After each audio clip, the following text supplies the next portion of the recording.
Yes.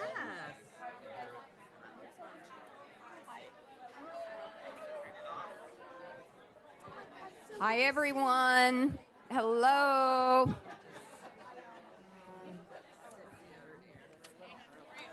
think they're going to do a panel of us first and then you. Okay, okay. Thank you.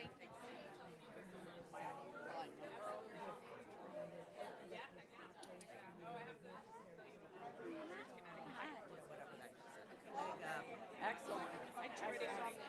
I don't think so, because then you'll come up here. Is this, yeah.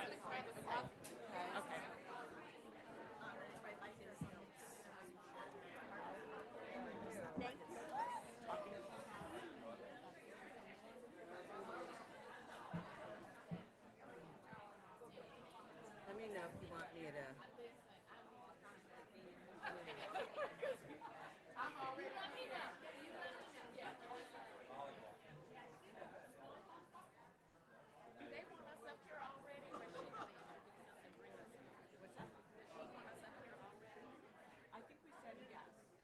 I think they said yes for the. I think that we're supposed to be seated. I thought that's what was in the. Okay.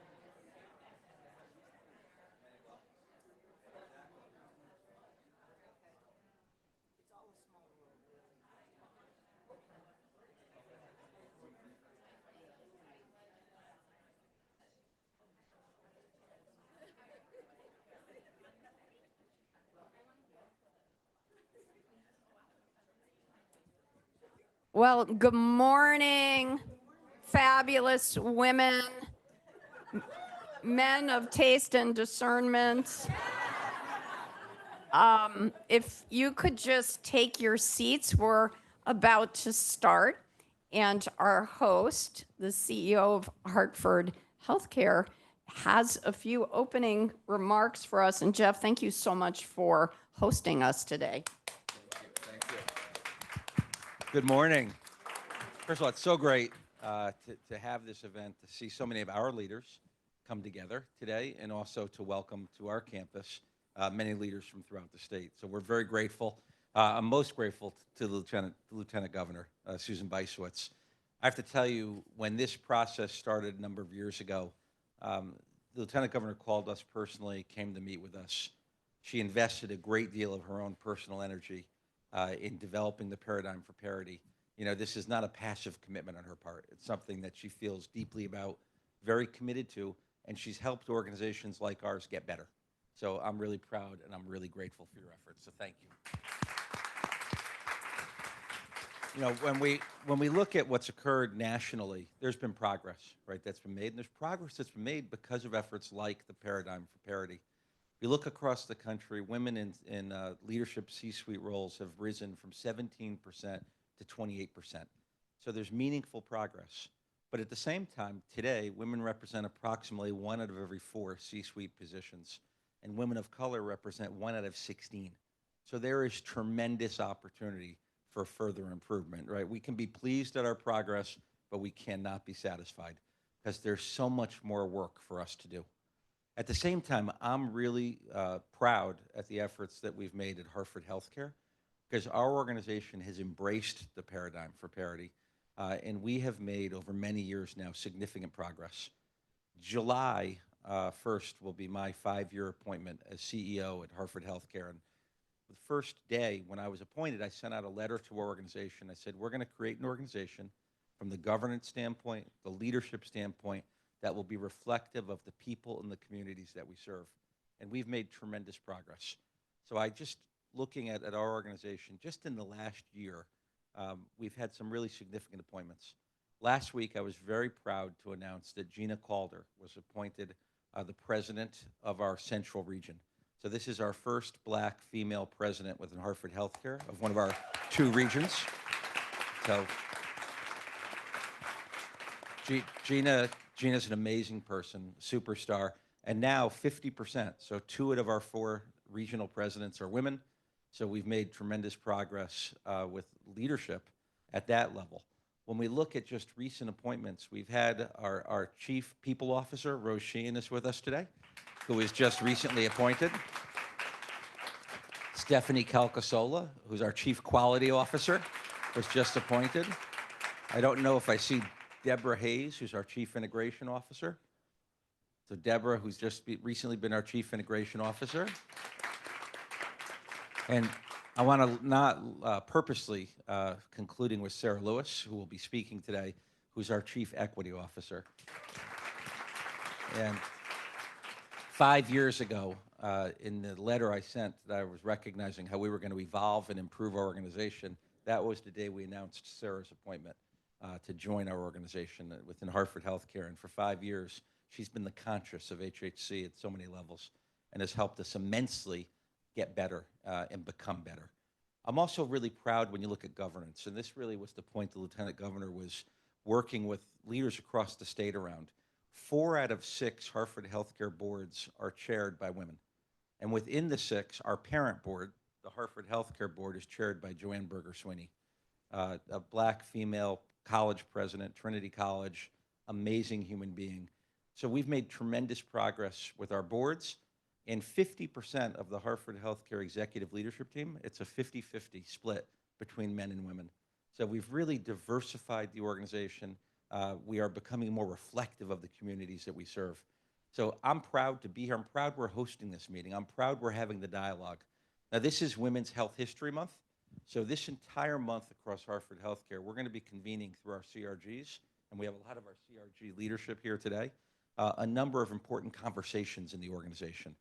And our colleague resource groups, I say this with great pride, but also confidence, they're the best. There's no organization who's done a better job embedding colleague resource groups to help drive and evolve the culture of an organization and the inclusiveness of an organization.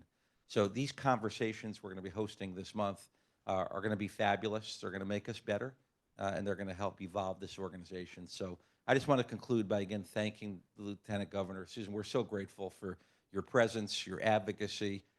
Susan's tireless. We speak all the time.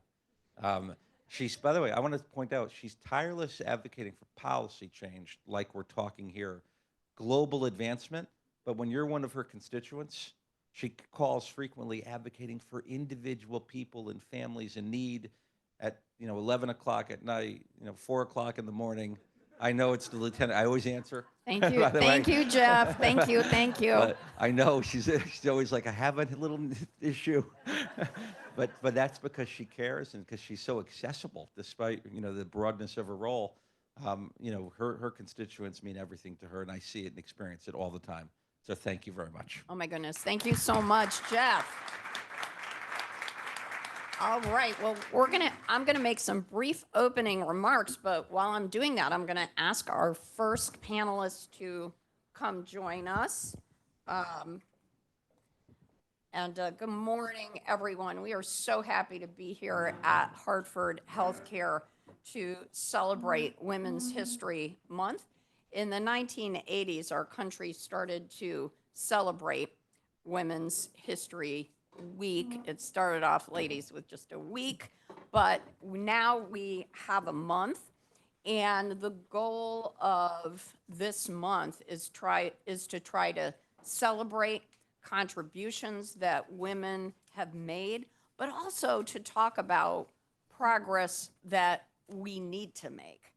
And I love my job as Lieutenant Governor because I have the opportunity to chair the Governor's Council on Women and Girls, and all of our agency heads, and there are 33 of them, half of which are women, by the way, and 40% of them are people of color, because the governor and I have been very intentional about making sure that our leaders look like the beautiful diversity of the state microcosm in this room, right? So when we first took office in 2019, I heard about Paradigm for Parity. And I thought, how can it be that we only have 4 companies in our state with all of the huge corporations that are headquartered here? And I thought we should do something to get other companies to join. And I thought, I know a few CEOs.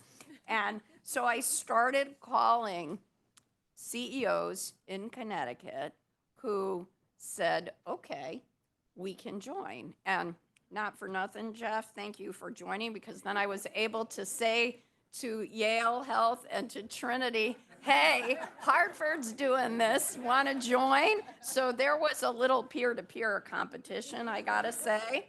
And now we have 16 very large companies in our state that have joined because of it. And it's better for all of us because it means that each of them are committed to starting with their entry-level employees and lifting them up and empowering them to be the leaders that you all are, right? And so we are very, very proud of that work. And now P4P is partnering with Live Girl and Girls with Impact, and you're going to meet their leaders in a minute. And the idea is to focus on leadership and start a pipeline of amazing entrepreneurs who are our future CEOs. So we're very excited about the program that we have today. We're going to make it worth your while that you got up so early to be here, I promise. And so we're going to just jump right in to the discussion. Ladies, are you ready? We are ready. All right. So we're going to start with a question for Sandra. So we're going to ask Sandra to introduce herself and speak about the importance of P4P to bring the private and public sector together. So thank you so much, and thank you all for being here. Thank you, Hartford Healthcare, for hosting us and being such a great partner. Thank you, Lieutenant Governor, for just being relentless and advocating and sponsoring, because without that, we would not be able to make the progress that we've been able to make. So again, my name is Sandra Quince. I'm the former CEO of Paradigm for Parity. I came by way of Bank of America's Leader on Loan program, and so I'm proud to say former because I am returning back to the bank, but I am staying connected to the organization as a co-chair and a board member, and we will be hiring a CEO and be announcing her here in probably the next several weeks. So why is this important? If you really think about today's workforce, women make up about 42.5-ish or so of today's workforce, but only 6% of Fortune 500 companies have women CEOs. So there's a gap, obviously, there, right? And what that tells us is that while women are in the workforce, women are not being promoted or pulled through or put in the C-suite or given the opportunities that they need in order to be successful at that level. And so for Paradigm for Parity, we are dedicated to achieving gender parity at every level of leadership in corporate America. But we do that intentionally with a lens on racial equity, because it's important that while women make progress, that all women of every ethnicity make progress. And when women win, we all win. So it's not about leaving men out of the equation, it's about adding women into the equation. And the reason why public-private partnerships are so critical, and you're going to hear this today, you're going to hear this from Jen when you think about what they do with Girls with Impact. You're going to hear this from Sherry when you think about what they do with Live Girl. And you're absolutely right. While we're focused on women in the workforce, it's important that we think about those that are coming behind us and that we're lifting as we're climbing. And so we have to think about women and girls and start to cultivate the ecosystem so that when they do get into the workplace, they can land, they can be confident, they can secure sponsorship that they need, and they understand sort of those unwritten rules of the road so that they can be successful in the workplace today. And why is it important that we have companies like Hartford Healthcare here to help us have this conversation? Well, they're the ones that's hiring talent.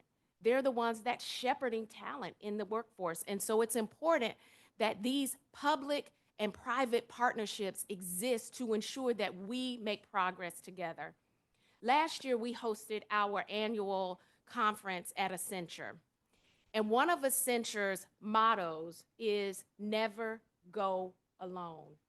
And so we've adopted a similar motto, which is we can't do this work alone. And so it's important that we drive public and private partnerships to ensure the success of all women in the workplace. Sandra, thank you so much. We appreciate you. So we're going to turn to Sherry. Sherry, can you introduce yourself and tell us what you think the most critical takeaway for the young women that participate in Live Girls internships are? Sure. And I first want to start just by echoing Sandra's gratitude for Hartford Healthcare and for the Lieutenant Governor. So my name is Sherry West, and I'm the founder of Live Girl. I'm a former Fortune 500 management executive called to serve, so to speak, called to become a social entrepreneur. And I founded Live Girl a decade ago to pay it forward to the next generation of diverse female leaders. We provide free of charge, innovative leadership development, mentorship, career readiness, and advocacy. We center girls and young women who have been historically marginalized, including at the college level, first-generation college students. And to the question of, and I love Sandra's quote, we lift as we climb. That's what we're doing with SheWorks, and the critical outcome of that. SheWorks aims to disrupt the sexism and racism that permeate all aspects of career readiness and careers.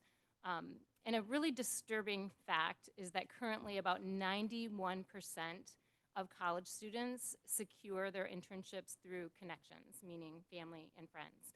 And I have this conversation about once a week. I just spoke to a fintech company on Monday, and they shared that when they posted their internship opening, they got over 1,600 applications. Wow, I said, how do you process that many applications? The HR manager kind of smiled and said, well, a few float to the top, right? So what we're doing through SheWorks is we're addressing this internship equity head on. We are partnering with companies such as those in the room who share our values to build an equal, inclusive workforce. We're rigorously vetting and training young women and then matching them with paid internships through our employer network. We're currently partnering with over 50 companies. I'm proud to say the Lieutenant Governor, Hartford Healthcare are partnering with us through SheWorks. And then, of course, these women get that experience they need, the access to opportunity they need, but then we provide wraparound support through mentorship, career readiness training, community-based learning, and networking. And the critical, the question was about the critical outcomes, and I will say you're going to meet one of our brilliant SheWorks interns later who participated last summer, was matched with Boeing, killed her internship, and then got a full-time offer, right? So that is a critical outcome, of course.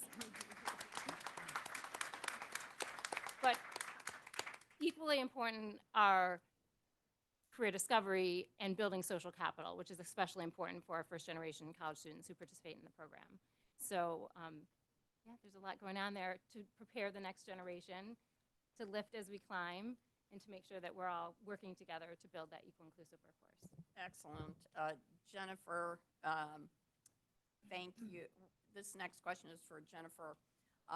But I just want to say, commercial message, if you have family members, friends who are college students, let them know about the Lieutenant Governor's internship program. It's on our website. Sorry, couldn't resist that message, yes. So, Jennifer, you are the CEO of Girls with Impact. Introduce yourself. Tell us about what Girls with Impact does, because you are nurturing a future generation of entrepreneurs, which is so cool. So Thank tell you us for about all the that. great work you do. Hi, everybody. Good morning. I started Girls with Impact about 7 years ago, partly because I was the product of a single mother who was raising 3 small kids, and I was a maid at the age of 14 and understood really what it means to try to find your path to get ahead in life. I've spent 20 years in the financial industry, also in government, and most recently was serving as partner and chief marketing officer for Mercer's When Women Thrive research platform. I was in Davos about 8 years ago where we were unveiling our research report, and what we found was a little bit to what Sandra said. Women and men come into the talent pipeline at equal levels, but as you move up, we see a huge drop off. And so the question is, why is that really happening? And so we've talked to so many executives and HR leaders who say that, women are just not fully prepared to enter the workforce, and they don't have the confidence that men have to move up that career ladder. So we decided to train the next generation to lead from the top, and we run today what is the nation's leading business and career preparation program so that when they step into the work world, they're more prepared. And we just see a huge impact on their confidence, just soars long-term and short-term. We track about 25 workforce readiness skills. And these young women come into the program seeing themselves as a student and maybe sitting in the back of the room, coming out of it saying, I feel powerful now. I want to be a CEO. I want to be a leader. They change their whole sense of self. And so we are preparing that generation to be much more prepared to walk into the Hartford Healthcares and all of Connecticut's great companies and realize their economic potential. One thing I do want to mention that's so interesting when we look at the big miss for us is that companies with more women in leadership have a 48% higher EBITDA and a 1.7x higher stock price. And so we are such believers that if we double down when they're young and early, it's much more efficient, it's more cost effective, and we all win as a result. Excellent. Thank you so much, Jen. So let's go to Sarah. And I think you and I started in our roles around the same time, right? Happy anniversary. Exactly. So tell us about what Hartford Healthcare does with P4P and how is it advancing women? I'm pretty sure it's kind of clear from what Jeff said, but tell us more because it's very exciting.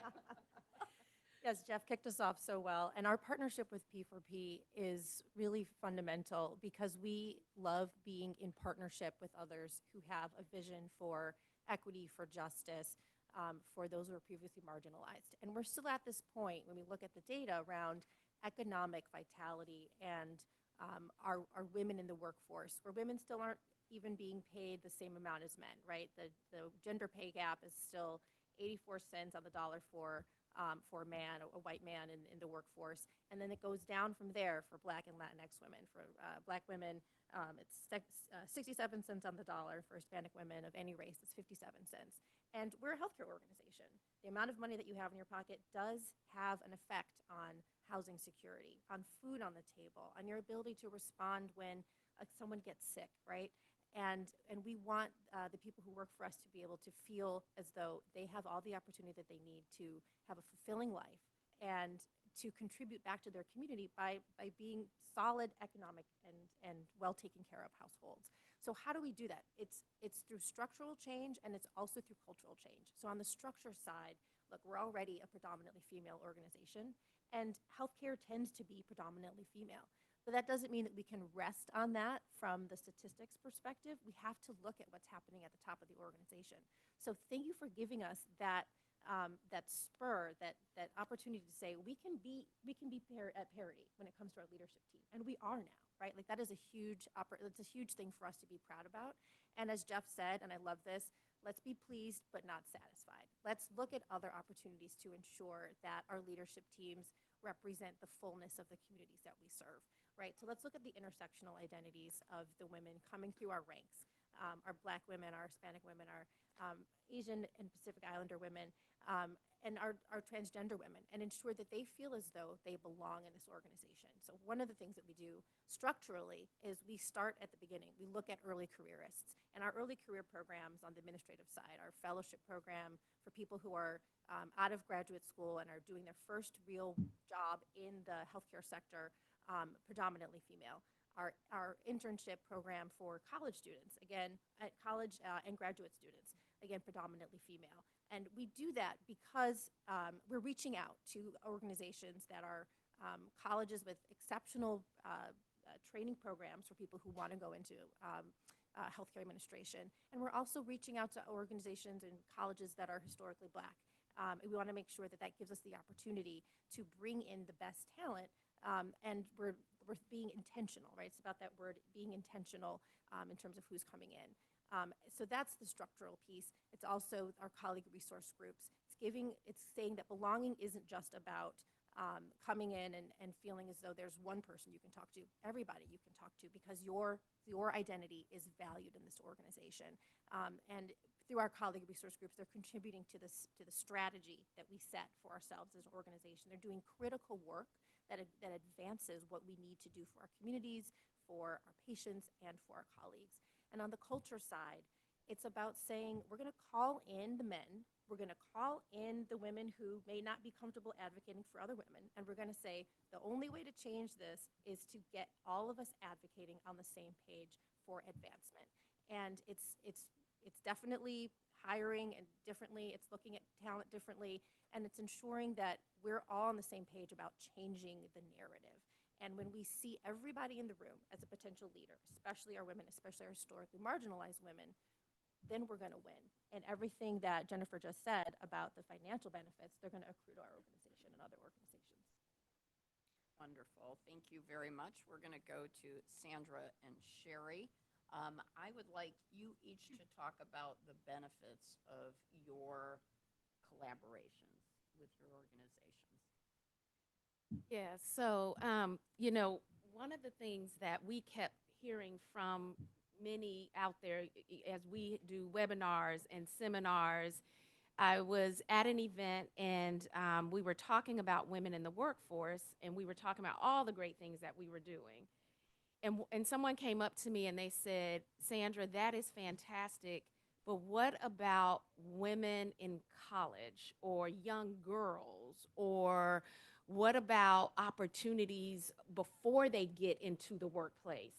Because one of the things that I was sharing was my own story. I'm first generation college, I'm first generation corporate. There was no blueprint for me. I did not have a network. I wasn't in a space where someone could say, Sandra should get that internship. That was not laid out for me. And so that was not a part of my journey. And that resonated. The question that I got was, what are you doing for that generation? It stuck with me. And understanding that, again, we cannot do this work alone, looked for partners out there that were focusing in those areas, and had the wonderful opportunity through the Lieutenant Governor to be connected with Sherry, because they are doing such great work, not only connecting women or young girls, I'll call them women because they are in college, women to internships, but looking at diverse women for internships. But then not only that, they were preparing them, giving them everything, the career readiness that they needed, so that when they got to that place for that internship, they were already prepared and ready to go. And so for us, it just felt like such a natural opportunity for us to align ourselves and come together and think about how do we continue this, pull that needle or that thread through with young women all the way through the C-suite. So it's critical for us. And we're so happy that we've been able to meet Jen and think about some of the work that she's doing, the entrepreneurial piece, because that's critical as well. Corporate America is not for everyone. And even if it is, I love what you said about you come in with confidence. And that's half the battle. Coming in with that level of confidence, being able to articulate your value and your worth, be able to advocate for yourself, be able to understand the power of sponsorship. These are all critical skills that if I had known that when I first joined the workforce, I probably would be a CEO of a Fortune 500 company today, right? If I really understood that. So these partnerships are so critical. Yeah, we're so grateful for our partnership with Paradigm for Parity. And I'll just say that it's important to invest early. We know that gender stereotypes arise as early as age 5 or 6. Has anyone seen the Barbie Dream Gap video? It's heartbreaking. We start in grade 5, which is the age for girls that confidence plummets and never recovers. So at Live Girl, we're providing what we call building block programming. So we're supporting our girls from middle school through high school into college, and making sure that at each step they're building the skills they need, first leading themselves, then leading others, then leading in the workforce. They have the skills, the mentors, and finally the access, right? And our partnership, and Sandra says this, we cannot do this work alone. So we operate with the belief that our partnerships make us stronger. Veronica and Hannah are here, so if you're not already involved in She Works, we'll be talking to you afterwards about getting involved. But we have to partner with companies like yours to make our programs possible, right? So together, we're building a diverse talent pipeline through She Works. We also, when we partner with a company, we're also engaging their employees as mentors. Often we're coordinating with the company's ERG or women's resource groups to convene conversations around Women's Day or Day of the Girl. But together, we're building this pipeline of talent to make sure that we're achieving the goal of an equal, inclusive workforce. And again, we could not do that without our partnerships. And let me just add to that if I can, and all the great work being done. But starting early is just it's a fundamental shift. And so to just give you a feel of what Girls with Impact does, we run a signature business and leadership academy where these young women bring an idea to life. That could be a for-profit or a nonprofit. They learn concepts straight out of Harvard Business School from SWOT and competitor analysis, value proposition. They come out of it with a whole different sense of themselves as a leader.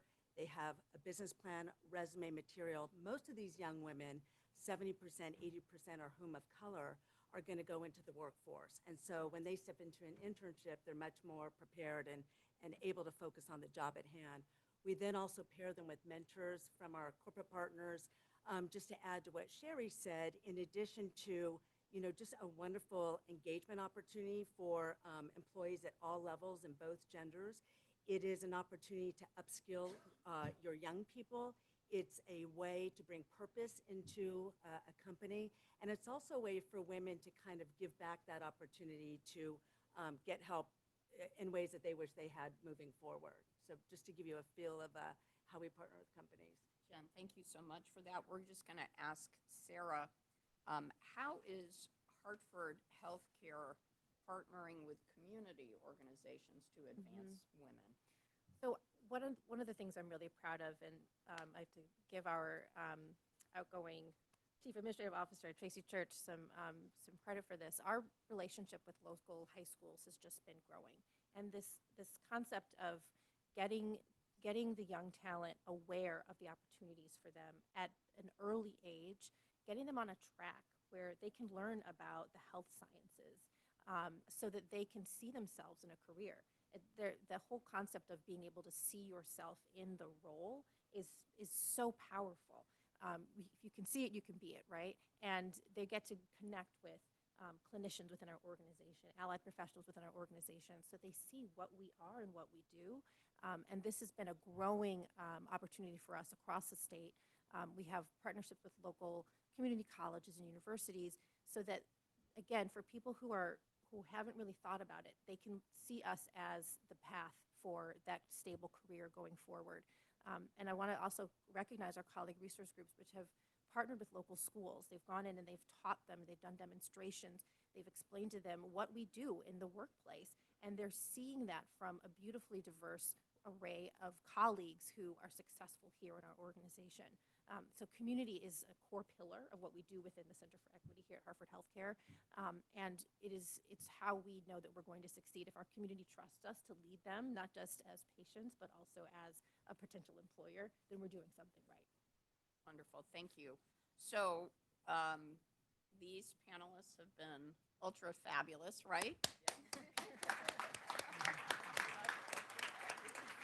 And so we're going to give the audience an opportunity if they have any questions for these amazing leaders. Anybody? Yes?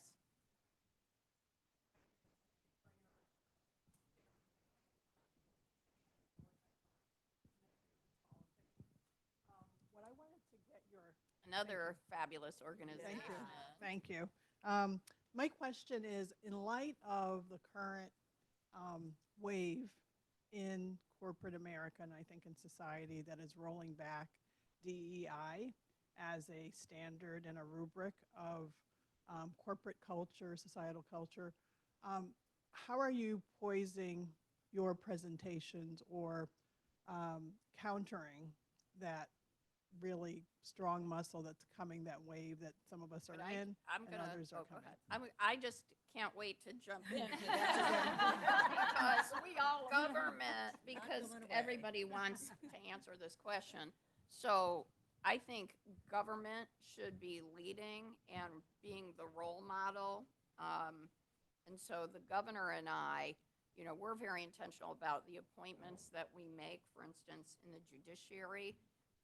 Yesterday, our legislature just approved our 21 nominees to the bench. Half were women, half were people of color. They're such talented people.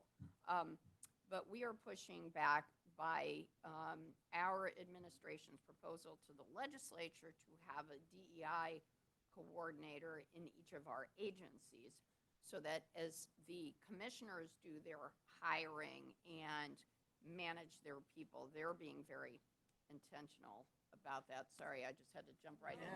So ladies, go ahead. I know all of you wanted to, so we'll start So with Sandra. what you're basically articulating is this war on DE&I, and I was at a conference recently, and they talked about, you're doing something good and making progress when there's backlash, because that's exactly what it is. I like that. So you know that there is backlash when we are making progress. But here's the reality of it.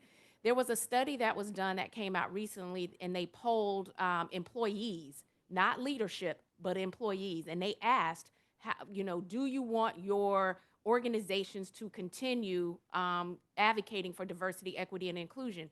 And 90% said yes. So what that tells me is what we hear in the media is a few voices, just a few, but they're amplified, and it makes it seem as though everyone is rolling back, and that is not the case. In fact, with Paradigm for Parity, and I can tell you probably with these organizations as well, we have over 150 organizations, and a little over 40 of them are Fortune 500. None of those companies are rolling back. They're doubling down, and they're continuing forward. Now, there are some things that are changing, right? In our organizations, we have to clearly define what we mean by diversity, equity, and inclusion, because it has become sort of a redefinition in the media. And I'm not blaming the media, I'm blaming those that are amplifying those negative voices. And you do have to ensure that your programs are inclusive. And I do think it gives us a great opportunity to stop and think about, how do we ensure we make progress but include everyone in that progress, right? We cannot lose progress. We cannot back down, and we cannot be afraid of the few voices that are out there amplifying the negative narrative around diversity. Diversity is good for business. And those companies that don't engage, they will lose. Because there's been years and years of study that shows that you're more profitable, that your employees are happier and more engaged, and that your clients, because you do have to reflect the clients and communities that you serve. And so that's how our companies are dealing with. But I will tell you, there are some companies out there that have decided they're not going to do it. They were never invested in the first place. And so what you see now is those that are truly vested and those that aren't. But I can tell you who can really make the change, and that's us. We have to raise our voices. And as employees of organizations, you have to speak up and speak out as to what you want your culture to be, because that's critical. I just want to, diversity in women they're not going away. I was with the Attorney General last week. We are here to stay, and it behooves companies to embrace and prepare them for their talent base. And the thing that's interesting that our young women have told us is that they will not take a job for a company. Yes, They don't right. see women in diversity online. They won't even talk to you. And that's what we're talking. They have a completely different mindset. They're focused on values, respect, diversity, and companies need to not talk the talk, but walk the walk. And with such a need for employees in every industry, Yes. that is just such an important point. You are missing the boat in terms of profit, in Yep. terms of being able to attract The best good talent. employees and the best talent. Absolutely. It's a winner for us to have a commitment to equity, to be invested in equity. We hear it all the time with our early careerists that they find us online and they see that not only do you have the commitment to it, but you have people. You've invested in people doing this work every day. And we're attracting people from all over the country to spend their summers with us, to spend their administrative fellowship years with us, and to start their lives here with us. So we're never going to back down on that. We're leaning into it. I want the rest of our organization to reflect our boards. The numbers that Jeff said about our boards earlier, that's phenomenal. That's what we're aspiring to. It's what we're already doing, and we're not going to stop doing it. And if you care about this issue, just make sure you vote, because those government leaders at all levels are making decisions that impact all of us. And are we going to have a partner with the private sector to model good behavior or not? That's right. Government so- leads the way. So thank you, Lieutenant Governor. Honestly, it makes a big difference.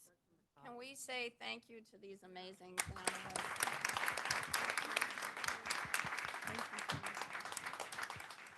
All right, so now I'm going to invite our next panelist to come right up, because our second panel is going to be devoted to investing in her.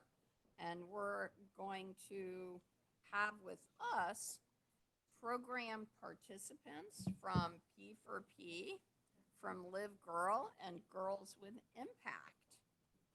So we are going to start with a question. Take your time. For Marissa. Marissa, you are participating in the Profit and Loss Leadership Accelerator Program at P4P. It's an extensive 6-month program, and you're doing this while you're doing your full-time job. Can you introduce yourself and speak about how you balance all of this, and also what you're getting from the program that you're in? Thank you so much. Let's see here. Can everybody hear me okay? Yeah. I'm a little short. Thank you. So my name is Marissa Westbrook. I am a manager of program and product delivery at Avangrid, which is a leading sustainable energy company in the U.S., and we operate 3 Connecticut utilities, United Illuminating, Connecticut Natural Gas, and Southern Connecticut Gas. And in my role, I manage a team that develops and delivers renewable energy programs to customers. I've been with the company 15 years, and this is actually our first, I would say, opportunity to have employees participate in the P&L program. Avangrid has been a partner of P4P for the last few years, and we've made a public commitment to aspire to target 50% of women in leadership roles that are director or above by 2030. So it's a pretty significant goal that we are aspiring to achieve. And so myself and another individual from our company have been invited to participate in this program. It is certainly it's a time commitment, but it is so well worth it.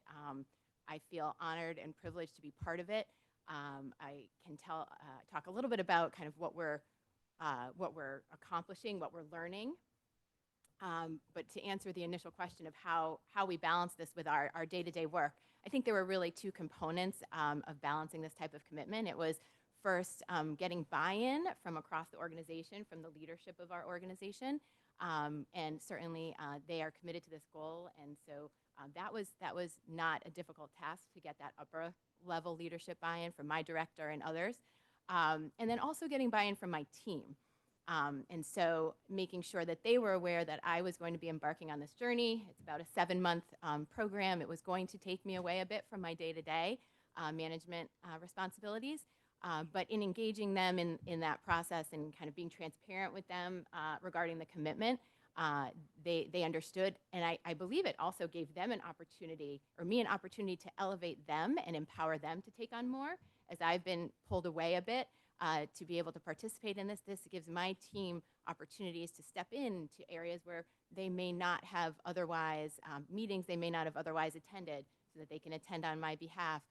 It's helped me to delegate more to them, so it's kind of an ancillary benefit, is really helping my team grow and develop, helping me kind of move from kind of that subject matter expert role into more of a leader role, and elevate my team in the process as well. So it's been beneficial from that standpoint. Wonderful. So we're going to go to Kiana. Kiana, you are a participant in a Live Girl internship. So can you introduce yourself? Tell us how you've learned about this opportunity as a graduate student at the University of New Haven, and tell us about your experience. Hello, everyone. My name is Kiana White. Currently, I am a graduate student in my last semester at University of New Haven. I'm pursuing my master's in human resources. And really, from how I learned Live Girl, is actually a funny story. It was through a connection, as the previous panelists were saying. It's all about connections and building that network. I have a dear friend of mine. Her name is Gabrielle Garcia Perez. She actually worked in the Lieutenant Governor's office, and she was the initial through SheWorks, and she was actually the initial connector to me understanding and learning about Live Girl and SheWorks. It was funny. I used to be the previous president of the Women Biz Club at my school, and we were sitting in the dean's office, who is actually an advisory board member on Live Girl. And she was really talking about, Gabby was really talking about how this program that she saw through an advertisement on LinkedIn, and how it's really this very expansive program where you get that career mentorship, you get career readiness, and it's that pipeline through being prepared and now going into a career readiness program and internship, where she actually got her internship through Boeing as well, through the Lieutenant Governor's office as well. And I was first a little skeptical, because anything new, you always see, you got to take it with a grain of salt.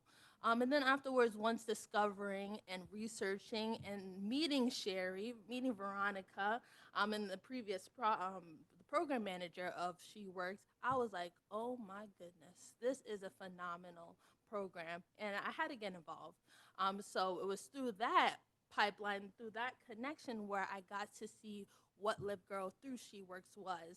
And from meeting Sherry and Veronica, I was able to actually speak at the Hartford Capitol, where I got to meet the phenomenal Lieutenant Governor and be able to share a speech for the Day of the Girl. And that was all through what? Connections and building that network, and really seeing, coming from a friend, a referral, to being able to see this is a phenomenal program.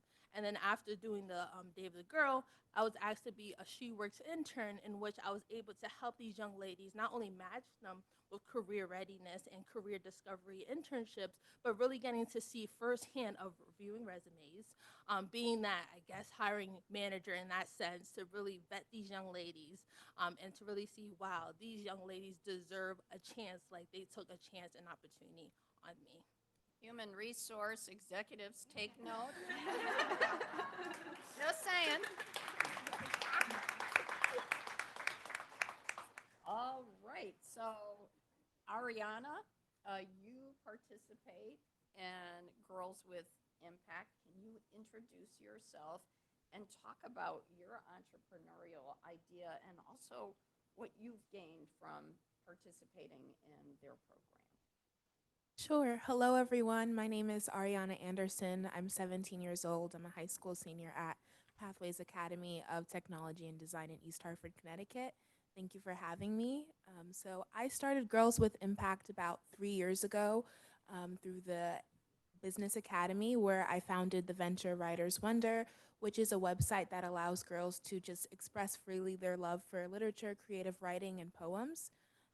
I was really interested in technology, but I also wanted to explore the humanities side through school, and I didn't really find that at my school. So I was really excited when I stumbled across with my mom on social media, Girls with Impact, which was a completely different atmosphere, a business academy, somewhere where I could learn entrepreneurial skills, where Miss Openshaw mentioned SWOT analysis, things that I had never heard of before.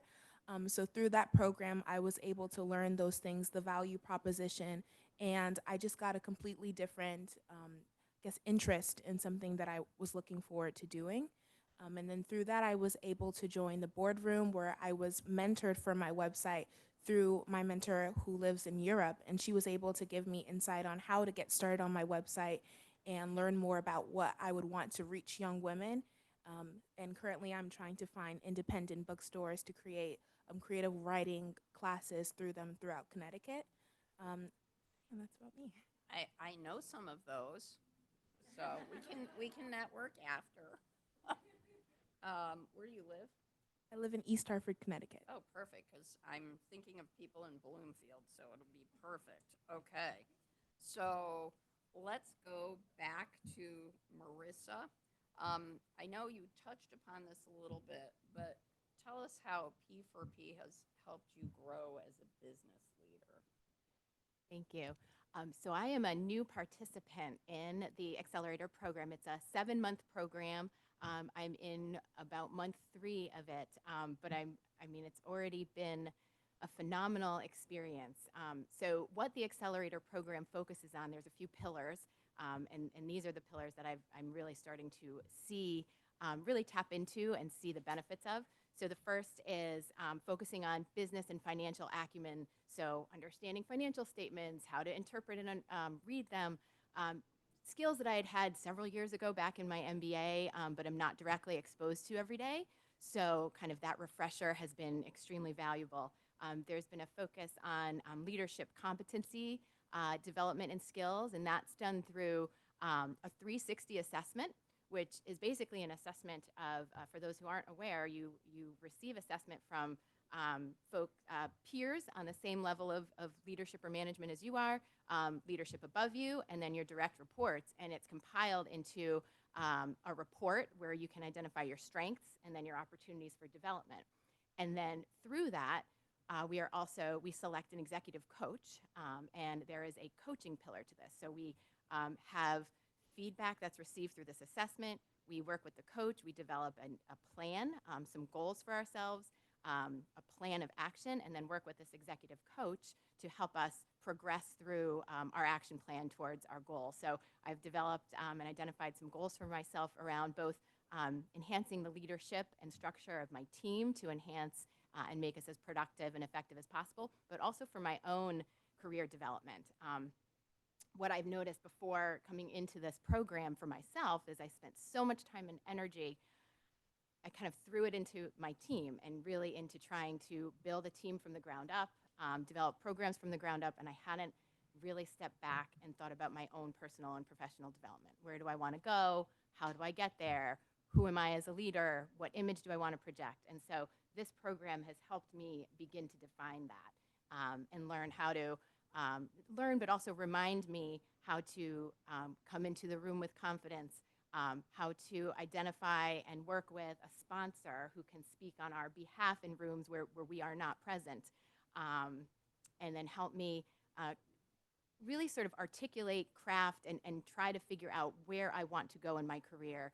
How am I intentional about finding opportunities that align with my values, and where do I want to go next? So it's been extremely valuable from that perspective. And again, there's a lot more to go the next several months, but I'm excited to see where it takes me. Excellent. Thank you so much. Kiana, tell us, what were some of the most exciting responsibilities that you had in your internship and what impact that might have had on you personally? Good. Well, as again I mentioned, through the She Works program, I was able to intern at Boeing, specifically at their headquarters, which is in Arlington, Virginia. And really, one thing that really prepared me and propelled me to go into this internship was again the She Works career readiness, where I learned a couple of different things that I wouldn't normally hear from my business school that I attend at University of New Haven. One thing that Sherry always mentioned is building your board of directors. I know we have a couple board of directors from various different companies, but how do you do that when you're a personal individual, and how do you build that collective mentorship, again, that sponsorship that we keep on hearing, and that those coaches who can be in your corner when you're not there in the room? And that's something that always echoes through Sherry. And another thing I learned through these career readiness series was this idea of relationship currency. Sometimes we're always just looking to do work currency, get the job done, be efficient, which is important. Don't get me wrong.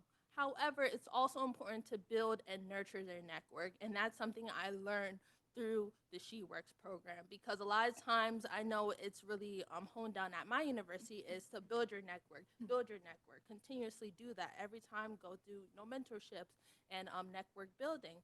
However, how do you nurture that? Do you do a check-in every so often? How do you check in on those folks? And through She Works, I learned to create a whole networking grid. So I have, the names of the individuals I met at Boeing, their current position, where their headquarters at, things of that nature, just so I can have that idea and those descriptions of those folks. And then once I actually got into my internship at Boeing, I had a plethora of ideas and concepts I was able to really perform and execute. And specifically at Boeing, I worked with the business resource groups, and specifically, I was a global diversity, equity, inclusion intern, also known as JEDI, over at Boeing, where I was able to create an onboarding process for these BRG leaders. We have 9 at Boeing, specifically at the top level, and really how do they get involved per se, and how do they get acquainted with their, I guess, position. And that's what I was able to do, and also create that knowledge transfer documentation of how do the previous leaders set up that succession planning for their processors. In addition to that, I was also able to sit on a panel. We actually invited the Boys and Girls Club within the Virginia area, and they were able to come one day to the headquarters to talk about STEM. And this was a diverse group of young students in high school level. I remember back in New Jersey, which I'm originally from, I was actually part of the Boys and Girls Club in America back in New Jersey. And it was a really full circle moment for me, because I was able to talk about them about personal branding, being able to nurture your network, even as young as you are now. When people see your curiosity and see you're asking questions, it really appeals to them to want to help you. Sometimes students are afraid to ask those questions and to be curious and to really ask for help. And I was able to help them break down that stigma and that stereotype to say, look, people are willing to answer your question and ask for advice. You just got to be willing to ask. So those were just a couple of the things that I've learned through the She Works program, but also during my time at Boeing. So you have hit upon the absolute key question for anybody that wants to be in the public sector or the private sector, which is if you want help, if you want more business, more clients, more support, you have to ask. And it's amazing what people will do for you if you ask. So asking is like the most fundamental thing you could possibly point out. So I'm so happy that you did that. All right, Ariana, tell us what business skills you got while you were participating in your program. I would say the largest thing that I gained from being with Girls with Impact over the years is just transforming my confidence. I believe that I have more of a desire when I go into a new project or an internship or program about what I'm looking for and what I want to receive from it and what I want to gain. Through Girls with Impact and just being able to present my venture to girls and then being able to present to large audiences, I was able to understand what my intentions were about what I wanted to bring to the table towards companies and towards myself. And I think that's been really exciting and a self-growth moment throughout the years to be with Girls with Impact. Oh my goodness, haven't these panelists been absolutely fantastic?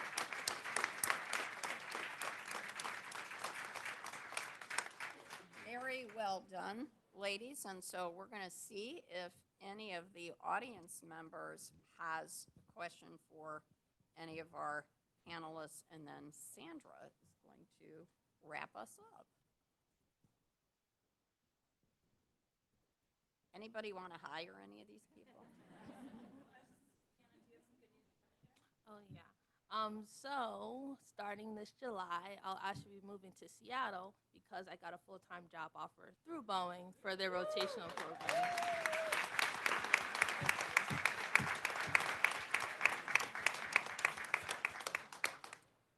Never forget to brag. That's awesome. Congratulations. Thank you. All right. Yes, Sarah.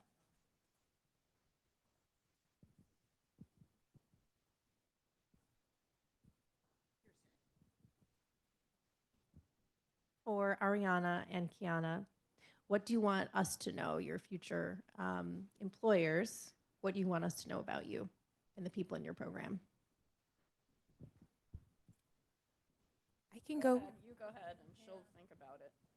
I can go first. So, just speaking with Girls with Impact, I truly believe it's a transformative experience just to be able to be mentored through someone from a completely different country that still is able to give you insight on whatever your idea is, no matter how small you think or perceive it to be.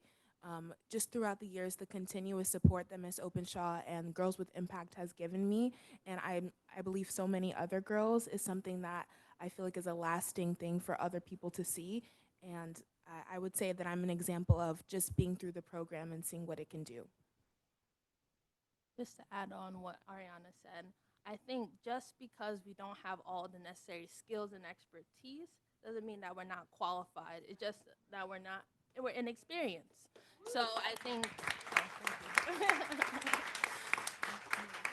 so I think being able to take a chance on us and our opportunity to allow us to shine and to give us those different challenging opportunities to strengthen us and harden us will be able to help you in the long run. Because when I went to Boeing, although it's a big, massive corporation, because I had a loving manager, a loving lead team, and they're being able to give me all these different assignments that pushed me, that grilled me and developed me, I was able to get all those core competencies. So I think really taking a chance, because if you put yourself in our shoes, you would have wanted someone to take a chance on you. So really reflecting back. And Kiana, I'll just say that women and girls always underestimate their abilities. They don't push themselves to apply for a job that might be a stretch because they think, I got to take a class, I got to get another degree. Men overestimate their ability, right? So I think your point is very well taken. Take that chance, push yourself. All right, let's give these young ladies one more round of applause. Yes, yes. Yeah. This was fabulous, wasn't it? Oh Like my if I had been like this when you know what? You could be president one day. I'm just saying. You can be president one day. You can be president one day. And you can too. That makes my head hurt. So I want to just first of all say thank you to Hartford Healthcare for hosting us and giving us the wonderful space and opportunity to come together and have this authentic conversation. Thank you. Thank you. It means so much to us.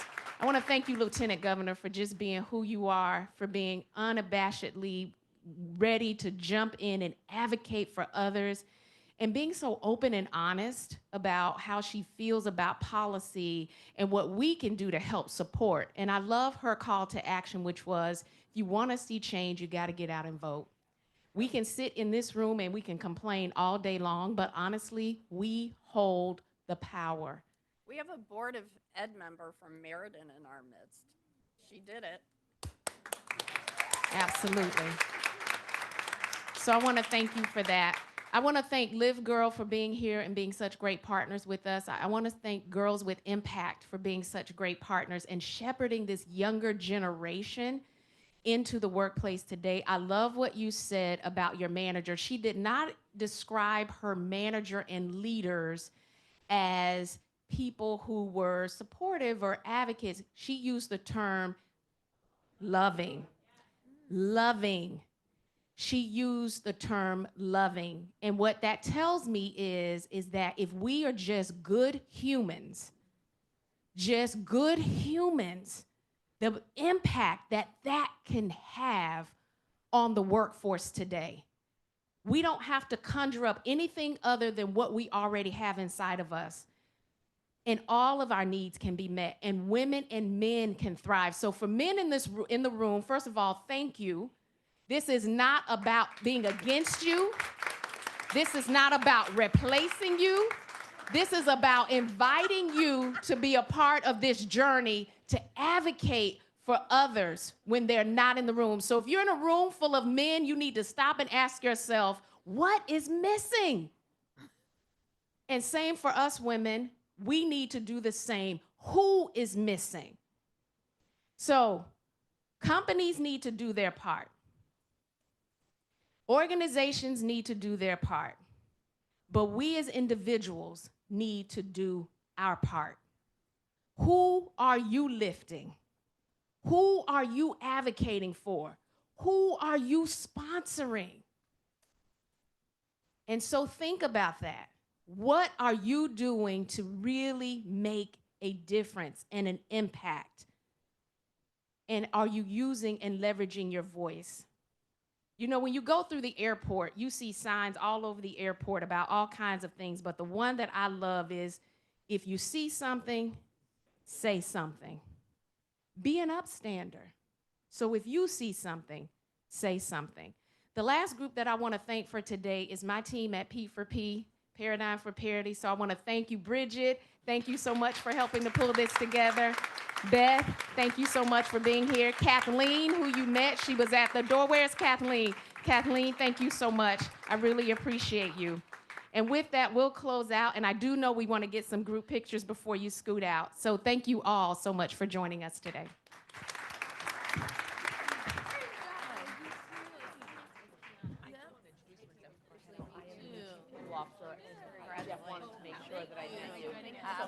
I look forward to working Yours as well. Continue to be, and keep being amazing and pushing out.